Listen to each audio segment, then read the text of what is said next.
Assalamualaikum warahmatullahi wabarakatuh. Yang dihormati Tuan Pengerusi Majlis, para hakim yang arif lagi bijaksana, penjaga masa yang peka dengan waktunya, guru-guru serta kawan-kawan yang dikasihi sekalian. Putih berkilauan pemata bersinar, terselit di jari jadi tatapan. Marilah kita menelusuri dakwah Bilal Habib An-Najjar, jadikan iktibar panduan kehidupan. Kenalkah kalian dengan nama Bilal Habib An-Najjar? Siapakah dia sehingga kisahnya ada diceritakan di dalam Al-Quran, dalam surah Yasin? Habib An-Najjar bukanlah siapa-siapa dari segi nasab dan keturunannya. Kedudukannya tidaklah sama seperti para nabi yang sejak awal lagi dijamin maksum.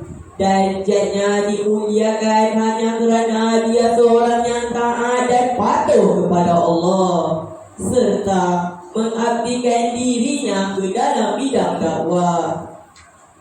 Kawan-kawan, Habib An-Najjar adalah lelaki yang hidup pada zaman 3 orang Rasul yang diutuskan untuk penduduk anak Takyah.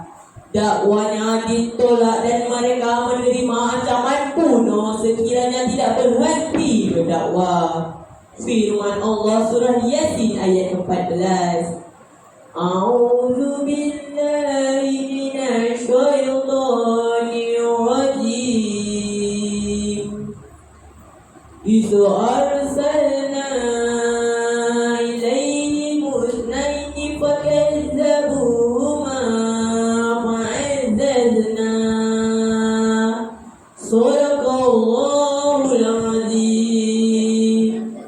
Ketika kami mengutuskan kepada 2 orang utusan, lalu mereka mendustakan kedua-duanya.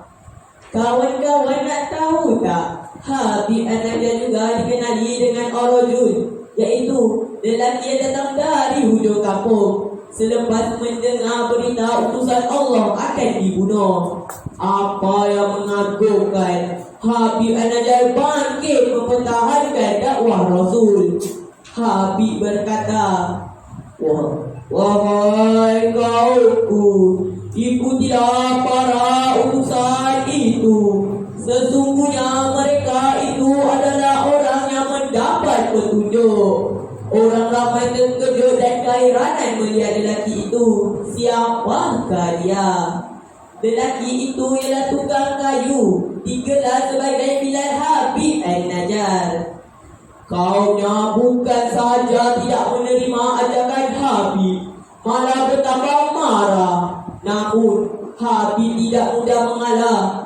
Dia tetap meyakinkan kaumnya bahawa ajaran yang dibawa mereka itu adalah benar demi menuju keimanan kepada Allah.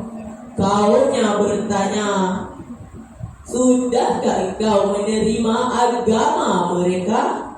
Habib menjawab, A'udzu billahi minasy syaithanir rajim. Wa ma li la a'budu alladhi fatarani wa ilayhi turja'un. Sadaqallahul azim. Dan tidak ada alasan bagiku untuk tidak menyembah Allah yang menciptakanku, dan hanya kepadanya lah kamu akan dikembalikan. Surah Yasin ayat 22. Kaumnya menyahut, mereka inilah yang menyesatkan kamu. Kembalilah kepada agama nenek moyang kamu. Jika tidak, kamu akan dibunuh dengan siksanya. Ugutan tersebut tidak sedikit pun menggugat keimanannya. Malah Habib menegaskan di hadapan kaumnya, dengarlah wahai utusan-utusan semua. Aku beriman kepada Tuhanmu yang mengutuskan kamu. Kaunya terus berteriak, bunuh saja si Habib pengacau itu, bunuh saja si Habib pengacau itu. Tanpa rasa belas kasihan, kaunya telah memukul, membaling batu dan menumbuk Habib hingga mukanya lebam. Tubuhnya dipenuhi dengan darah dan akhirnya Habib rebah di atas tanah. Mereka terus memijak tubuhnya hingga terburai isi perutnya. Lelaki itu kelihatan tidak berdaya lagi, nyawanya semakin tenat sekali. Kaunya bersorak dengan rasa puas sekali. Mereka terus menyiksa Habib an-Najjar hingga dia mati. Sebelum menghembuskan nafasnya, Habib sempat berdoa kepada Allah, Ya Allah, tunjuklah kaumku.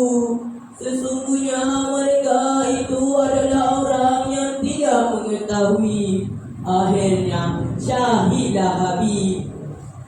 A'udzu billahi minasy syaithanir rajim.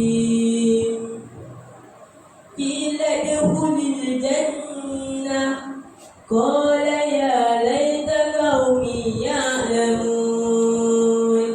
Shadaqallahul azim. Masuklah ke surga. Ia berkata, alangkah baiknya sekiranya kaumku mengetahui. Kawan-kawan, nak tahu tak apa yang terjadi kepada kaumnya selepas Habib dibunuh? Adakah mereka akan terlepas begitu saja? Tidak mungkin kan? Dengan kekuasaan Allah, tiba-tiba datang satu suara bagaikan halilintar yang sangat kuat hingga menggegarkan gunung ganang yang tinggi dan menggoncangkan bumi yang luas. Akhirnya musnahlah riwayat mereka semua. Kawan-kawan, antara pengajaran daripada kisah ini, pertama, dakwah perlu diteruskan walaupun mendapat tantangan hebat.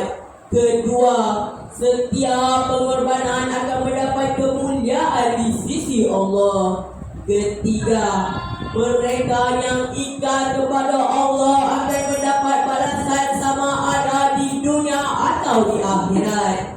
Akhir kata, barang siapa menunjukkan kebaikan, maka pahalanya seperti orang yang melaksanakannya. Hadis riwayat Muslim. Berjalan-jalan di dalam taman, tiba-tiba hari berhujan. Seseorang itu tidaklah dikira beriman sebelum menerima pelbagai ujian. Sekian, wabillahi taufiq wa hidayah. Wassalamualaikum warahmatullahi wabarakatuh.